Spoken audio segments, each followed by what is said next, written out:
ವಿಕಲಚೇತನರ 2016ರ ಕಾಯ್ದೆಯನ್ನ ಜಾರಿಗೆ ತನ್ನಿ ಅಂತಕ್ಕಂಥ ನುಡಿಗಟ್ಟುಗಳನ್ನು ಈ ಒಂದು ಸಂದರ್ಭದಲ್ಲಿ ಹೇಳುತ್ತಾ, ಇಂದು ಈ ಒಂದು ವಿಶ್ವ ವಿಕಲಚೇತನರ ದಿನಾಚರಣೆ ಹಾಗೂ ಕಾನೂನು ಅರಿವು ನೆರವು ಕಾರ್ಯಕ್ರಮ, ಈ ಒಂದು ಕಾರ್ಯಕ್ರಮದ ವೇದಿಕೆಯಲ್ಲಿ ಆಸೀನರಾಗಿರ್ತಕ್ಕಂಥ ಗೌರವಾನ್ವಿತ ಸನ್ಮಾನ್ಯ ಶ್ರೀ ಸಹಾಯಕ ಆಯುಕ್ತರೇ ಹಾಗೂ ಈ ಒಂದು ಕಾರ್ಯಕ್ರಮದ ದಿವ್ಯ ಸಾನ್ನಿಧ್ಯವನ್ನು ವಹಿಸಿಕೊಂಡಿರ್ತಕ್ಕಂಥ, ಈ ಕಾರ್ಯಕ್ರಮದಲ್ಲಿ ಆಸೀನರಾಗಿರ್ತಕ್ಕಂಥ ಸಿವಿಲ್ ನ್ಯಾಯಾಧೀಶರವರ ಪರವಾಗಿ ಆಸೀನರಾಗಿರ್ತಕ್ಕಂಥ ಮೇಡಮ್ ರವರೇ ಹಾಗೂ ಈ ಒಂದು ವೇದಿಕೆಯ ಮೇಲೆ ಆಸೀನರಾಗಿರ್ತಕ್ಕಂಥ ನಮ್ಮ ತಾಲೂಕಾ ಪಂಚಾಯತ್ ಕಾರ್ಯನಿರ್ವಾಹಕ ಅಧಿಕಾರಿಗಳು ಹಾಗೂ ವೇದಿಕೆಯ ಮೇಲೆ ಇರ್ತಕ್ಕಂಥ ಎಲ್ಲ ಇಲಾಖೆಯ ಅಧಿಕಾರಿಗಳೇ ಹಾಗೂ ಈ ಒಂದು ವೇದಿಕೆಯ ಮೇಲೆ ಆಸೀನರಾಗಿರ್ತಕ್ಕಂಥ ನಮ್ಮ ವಿಕಲಚೇತನರಿಗೆ ಧ್ವನಿ ಜೋಡಿಸಿ ತನ್ನದೇ ಆದ ಒಂದು ಹೋರಾಟದ ಕಿಚ್ಚನ್ನು ಹೆಚ್ಚಿಸಿ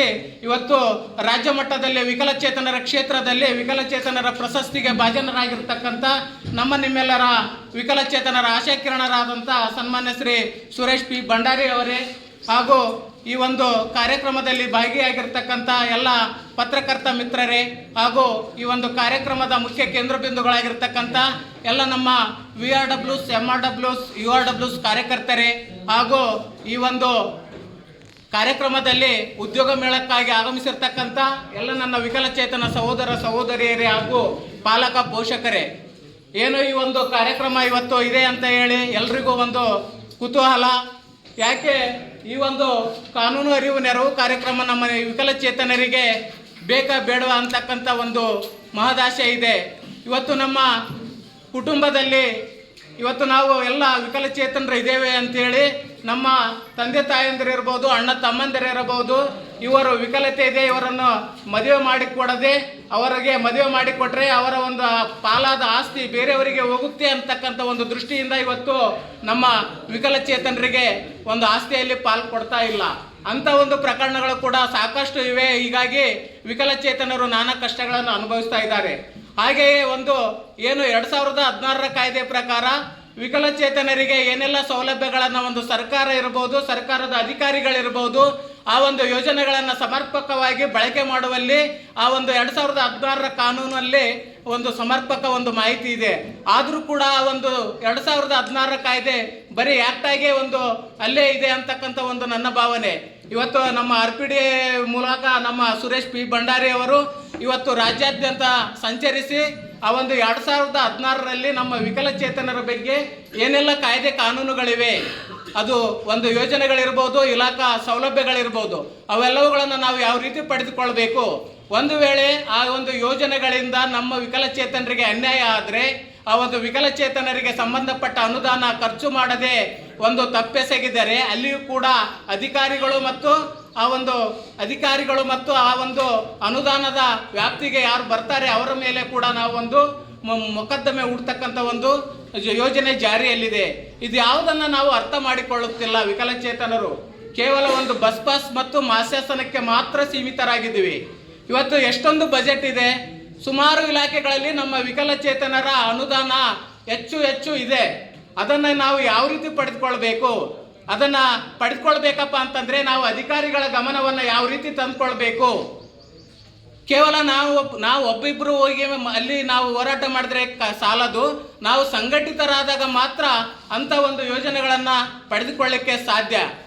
ನಾನು ಒಂದು ಉದಾಹರಣೆಯನ್ನು ಮಾನ್ಯ ಸಹಾಯಕ ಆಯುಕ್ತರಲ್ಲಿ, ಮಾನ್ಯ ಕಾರ್ಯನಿರ್ವಾಹಕ ಅಧಿಕಾರಿಗಳಲ್ಲಿ ಒಂದು ಪ್ರಸಂಗವನ್ನು ನಾನು ಇವತ್ತು ಹೇಳ್ತಾ ಇದ್ದೀನಿ. ಈ ಒಂದು 2022-23ನೇ ಸಾಲಿನ ನಗರೋತ್ಥಾನ ಅನುದಾನದಲ್ಲಿ ಸುಮಾರು 22 ಲಕ್ಷ ರೂಪಾಯಿಗಳ ಒಂದು ಅನುದಾನ ನಮ್ಮ ವಿಕಲಚೇತನರ ಭವನಕ್ಕಾಗಿ ಇಟ್ಟಿದ್ದಾರೆ. ಆ ಒಂದು ಭವನವನ್ನು ವಿಕಲಚೇತನರ ಒಂದು ಸ್ನೇಹಿ ವಾತಾವರಣದಲ್ಲಿ ಕಟ್ಟಬೇಕು. ವಿಕಲಚೇತನರನ್ನು ಕರೆದುಕೊಂಡು ಅವರ ಒಂದು ಸ್ಥಿತಿಗತಿಯನ್ನು ಅರಿತುಕೊಂಡು ಯಾವ ಒಂದು ಸ್ಥಳದಲ್ಲಿ ಕಟ್ಟಿದ್ದಾರೆ ಆ ಒಂದು ಸ್ಥಳದಲ್ಲಿ ಅಂಗವಿಕಲರಿಗೆ ಅನುಕೂಲವಾಗುತ್ತೆ ಅಂತಕ್ಕಂಥದ್ದನ್ನು ಮನಗಾಣಬೇಕು. ಅದು ಯಾವುದನ್ನು ಬಿಟ್ಟು ಇವತ್ತು ಮಾನ್ಯ ಸಹಾಯಕ ಆಯುಕ್ತರಲ್ಲಿ ನಾನು ಹೇಳ್ತಾ ಇದ್ದೀನಿ, ವಾರ್ಡ್ ನಂಬರ್ 12ರಲ್ಲಿ ಗೌಳಿಪುರದಲ್ಲಿ ಕಟ್ತಾ ಇದ್ದಾರೆ. ಅಲ್ಲಿ ನಮ್ಮ ವಿಕಲಚೇತನರ ವಾಹನ ಕೂಡ ಹೋಗೋಕ್ಕೆ ಸಾಧ್ಯ ಸರ್. ಅಲ್ಲಿ ಸುಮಾರು ಗಲೀಜು ವಾತಾವರಣ ಇದೆ, ಅಕ್ಕಪಕ್ಕ ತಿಪ್ಪೆಗಳಿದ್ದಾವೆ. ನಮ್ಮ ವಿಕಲಚೇತನರಿಗೆ ಯಾವುದೇ ತರಹದ ಸ್ನೇಹಿ ವಾತಾವರಣ ಇಲ್ಲ.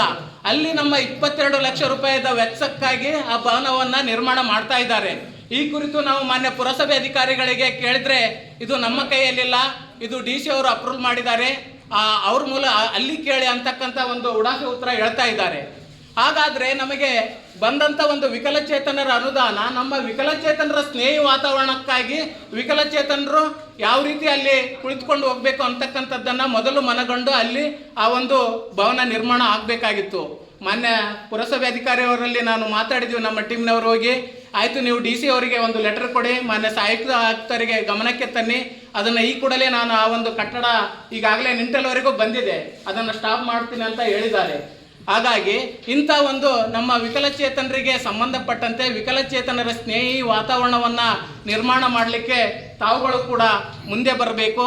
ಹಾಗೆ ಕಾರ್ಯಕ್ರಮದ ಗುರಿ ಏನಂತ ಹೇಳಬೇಕಾದ್ರೆ ಈಗಾಗಲೇ ಮಾತನಾಡುವಾಗ ಅವರು ಹೇಳಿದರು, ಈಗ ನಾವು ಜೀವನವನ್ನು ನಡೆಸಬೇಕಾದ್ರೆ ಹೇಗೆ ನಡೆಸಬೇಕಂತ ಒಂದು ಪ್ರಶ್ನೆ ಬರುತ್ತೆ. ಸ್ಪೆಷಲಿ ವಿಶೇಷ ಚೇತನರಿಗೆ ಬಹಳ ಸಿಕ್ಕಾಪಟ್ಟೆ ಕಷ್ಟ ಇರುತ್ತೆ. ನಾವು ತರಬೇತಿ ತಗೋವಾಗ, ಅಂದರೆ IAS ತರಬೇತಿ ತಗೋವಾಗ ಇದೇ ರೀತಿ ಒಂದು ಕ್ಲಾಸ್ ಇತ್ತು ನಮಗೆ. ಅದರಲ್ಲಿ ಅವ್ರು ಏನು ಮಾಡಿದ್ರು, ನಮ್ಮ ಇಬ್ಬರಿಬ್ಬರದು ಕಲ್ಲು ಕಟ್ಸಿ, ಅಂದರೆ ಒಂದು ಕಟ್ಸಿ ಒಬ್ಬರದ್ದು ಕಣ್ಣು ಒಂದು ಪಟ್ಟಿ ಹಾಕಿ ಒಂದು 100 ಮೀಟರ್ ಇಲ್ಲಿಂದ ಫಾರ್ ಎಕ್ಸಾಂಪಲ್ ನಾನು DC ಆಫೀಸ್ಗೆ ಹೋಗಿ ಅಂತ ಒಂದು 5-6 ಗ್ರೂಪ್ ಮಾಡಿ ಅವರಿಗೆ ಟಾಸ್ಕ್ ಕೊಟ್ಟಿದ್ರು. ಅದರಲ್ಲಿ ಒಬ್ಬರಿಗೆ ಹೋಗೋಕ್ಕಾಗಲಿಲ್ಲ. ಅವಾಗ ಅಷ್ಟು ಕಷ್ಟ ಈ ವಿಶೇಷ ಏನು ಚೇತನರಿಗೆ ಜೀವನವನ್ನು ನಡೆಸುವಾಗ ಫೇಸ್ ಮಾಡಬೇಕಾಗತ್ತೆ. ಅದಕ್ಕೆ ನಾವು ಸಹಾನುಭೂತಿ ನಮ್ಗೆಲ್ಲರೂ ಇದರಲ್ಲಿ ಇರಬೇಕು. ಅದು ಏನು ನಾವು ಕಲಿಯುವ ವಿಷಯ ಅಲ್ಲ. ಸಹಾನುಭೂತಿ ನಾವು ನೋಡಿದ್ರೆ, ಫಾರ್ ಎಕ್ಸಾಂಪಲ್ ಮೊನ್ನೆ ನಾವು ಡಿಸ್ಕಸ್ ಮಾಡುವಾಗ ಬಸ್ಸಲ್ಲಿ ಅವರು ಸೀಟ್ ಕೊಡ್ತಾ ಇಲ್ಲ ಅಂತ ಒಂದು ಕಂಪ್ಲೇಂಟ್ ಹೇಳಿದ್ರು, ಹೇಳಿದ್ರು. ಇಲ್ಲಿ ಡಿಸ್ಕಸ್ ಮಾಡೋ ವಿಷಯನೇ ಅಲ್ಲ, ಅದು ಈಗಾಗಲೇ ರಿಸರ್ವ್ ಇಟ್ಟಿದ್ದು ಸೀಟ್ ಅದು. ನಾವು ನೋಡಿದ್ರೆ ನಾವು ಎದ್ದು ನಿಂತು ಅವರಿಗೆ ಜಾಗ ಕೊಡ್ತೀವಿ. ಅಷ್ಟು ಸಹಾನುಭೂತಿ ನಮ್ಗೆ ಎಲ್ಲರಲ್ಲಿ ಇರಲೇಬೇಕು. ಅದು ಇಲ್ಲ ಅಂದ್ರೆ ನಾವು ಮನುಷ್ಯ ಅಂತ ಅವರಿಗೆ ಇದು ಮಾಡುವ ಇದೂ ಇಲ್ಲ, ಅವರು ಮನುಷ್ಯನೇ ಅಲ್ಲ, ಹಂಗ ಅರ್ಥ ಆಗತ್ತೆ. ಸೊ ಅದಕ್ಕೆ ನಾವು ಎಲ್ಲರೂ ಕೂಡ ಮತ್ತೆ ಅವರಿಗೆ ಏನು PWD ಯಾರಿದ್ದಾರೆ ಅವರಿಗೆ ಸಹಾನುಭೂತಿ ಬೇಕು ಅಷ್ಟೇ ವಿಷಯ ಅಲ್ಲ. ಅವರ ಜೀವನನ್ನ ಘನತೆಯಿಂದ ಗೌರವದಿಂದ ನಡೆಸಬೇಕು ಅಂತ ಅವ್ರದ್ದು ಜಿದ್ದಿರುತ್ತೆ. ಅದಕ್ಕೆ ನಾವು ಏನ್ ಮಾಡಬೇಕು, ಈಗಾಗಲೇ ಹೇಳಿದಂಗೆ ಅದು ಆಕ್ಟ್ ಬಂದಿದೆ 2016ರಲ್ಲಿ. ಆ ಆಕ್ಟ್ ಅಲ್ಲಿ ಬಹಳಷ್ಟು ಬೇರೆ ಬೇರೆ ಪ್ರೊವಿಷನ್ಸ್ ಇದಾವೆ. ಈಗಲೂ ಕೂಡ ಹೊಸವು ಅವರು ತಿದ್ದುಪಡಿ ಮಾಡ್ತಾ ಇರ್ತಾರೆ. ಆವಾಗ ಏನ್ ಮಾಡಿದ್ರು, 7-8 ಕ್ಯಾಟಗರೀಸ್ ಇತ್ತು. ಅದರಲ್ಲಿ ಮತ್ತೆ ಬೇರೆ ಬೇರೆ ಕ್ಯಾಟಗರಿಯಿಂದ ಸೇರಿಸಿ 21 ಬೇರೆ ಬೇರೆ ಕ್ಯಾಟಗರಿ PWD ಅಂತ ಘೋಷಣೆ ಮಾಡಿದ್ದಾರೆ. ಅದು ಎಲ್ಲರಿಗೂ ಗೊತ್ತಿರಬೇಕು ಯಾವ ಇದಾವೆ ಅಂತ. ಅದರಲ್ಲಿ ಬಹಳಷ್ಟು ಇದಾವೆ. ಫಾರ್ ಎಕ್ಸಾಂಪಲ್ ಆಸಿಡ್ ಅಟ್ಯಾಕ್ ಏನು ಇದಾಗುತ್ತೆ, ಆ ಆಸಿಡ್ ಅಟ್ಯಾಕ್ ಕೂಡ PWD ಅಂತ ನಾವು ಕನ್ಸಿಡರ್ ಮಾಡಬಹುದು ಅಂತ ಇದೆ, ಆಕ್ಟ್ ಅಲ್ಲಿನೇ ಇದೆ. ಆ ಆಕ್ಟ್ ಅಲ್ಲಿ ಮತ್ತೆ ಏನ್ ನಾವು ಗೌರವದಿಂದ ಅವರು ಜೀವನ ನಡೆಸಬೇಕು, ಅದಕ್ಕೆ ಏನೇನು ಕೊಡಬೇಕಾಗಿತ್ತು ಎಲ್ಲ ಕೊಟ್ಟಿದ್ದಾರೆ. ಎಕ್ಸಾಂಪಲ್ ಹೇಳ್ಬೇಕಾದ್ರೆ ತರಬೇತಿ ಇರ್ಬೋದು, ಕೌಶಲ್ಯ ಇರ್ಬೋದು, ಅದು ಕೊಡಬೇಕು ಅಂತ ಆಕ್ಟ್ ಅಲ್ಲಿ ಇದೆ. ಆ ಆಕ್ಟ್ ಮಾಡಿದ ಉದ್ದೇಶ ಏನಂತ ಇತ್ತು, ಸರ್ಕಾರ ಮೇಲೆ ಅಥವಾ ಆಡಳಿತ ಮೇಲೆ ಅದು ಒಂದು ಜವಾಬ್ದಾರಿ ಅಂತ ಇರುತ್ತೆ. ಅದು ಏನ್ ನಾವು ನಿಮ್ಗೋಸ್ಕರ ಒಂದು ಸಹಾಯ ಮಾಡೋ ಕೆಲಸ ಅಲ್ಲ, ಅದು ನಮ್ಮ ಜವಾಬ್ದಾರಿ. ಅದಕ್ಕೆ ನಾವು ಜವಾಬ್ದಾರಿಯಿಂದ ಆಕ್ಟ್ ಅಲ್ಲಿ ಏನಿದೆ, ಏನ್ ಕೊಡಬೇಕು, ಸುತ್ತೋಲೆ ಏನೇನು ಹೊಡೆದಿದ್ದಾರೆ, ಆ ಸುತ್ತೋಲೆಯಲ್ಲಿ ಏನೇನು ಪ್ರೊವಿಷನ್ ಇದೆ ಆ ಪ್ರೊವಿಷನ್ ಪ್ರಕಾರ ನಾವು ಎಲ್ಲ ಇದನ್ನ ಕೊಡಲೇಬೇಕಾಗತ್ತೆ. ಅದಕ್ಕೆ ಆಕ್ಟ್ ಬಗ್ಗೆ ಈಗೆಲ್ಲರೂ ಹೆಚ್ಚಿನ ಪ್ರಮಾಣದಲ್ಲಿ ಜಾಗೃತಿ ಮಾಡಬೇಕು, ಆ ಒಂದು ಕೆಲಸ ಮಾಡಲೇಬೇಕು. ಏನಾಗುತ್ತೆ, ಅದರ ಆಕ್ಟ್ ಇರ್ಬೋದು ಅಥವಾ PWD ಇರ್ಬೋದು, ಅದು ಪೆನ್ಷನ್ ಅಥವಾ ಒಂದು ಸಹಾಯಧನ ಅಷ್ಟಕ್ಕೆ ಅದು ಸೀಮಿತ ಇಲ್ಲ.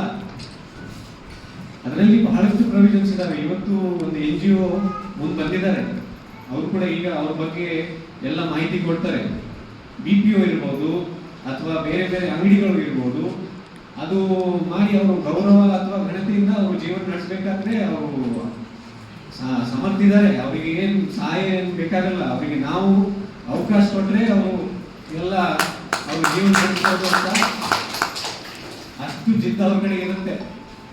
ನಾವು ಜಸ್ಟ್ ಏನು ಗವರ್ಮೆಂಟ್ ಇಂದ ಕೊಡ್ತಿರ್ಬೋದು ಅಥವಾ ಏನೇನು ಸೌಲಭ್ಯಗಳನ್ನು ಕೊಡಬೇಕಾಗತ್ತೆ ಅದು ಕೊಡೋ ಜವಾಬ್ದಾರಿ ನಮ್ದು. ಆಮೇಲೆ ಕಾಯ್ದೆ ಬಗ್ಗೆ ಅಥವಾ ಏನೇನು ಲೀಗಲ್ ಪ್ರೊವಿಷನ್ಸ್ ಇದಾವೆ ಅದರ ಬಗ್ಗೆ ಮೇಡಮ್ ಮಾತಾಡ್ತಾರೆ. ಇಷ್ಟೇ ಮಾತನ್ನ ಹೇಳಿ ನನ್ನ 2 ಮಾತನ್ನು ಮುಗಿಸ್ತೀನಿ. ಜೈ ಹಿಂದ್, ಜೈ ಕರ್ನಾಟಕ.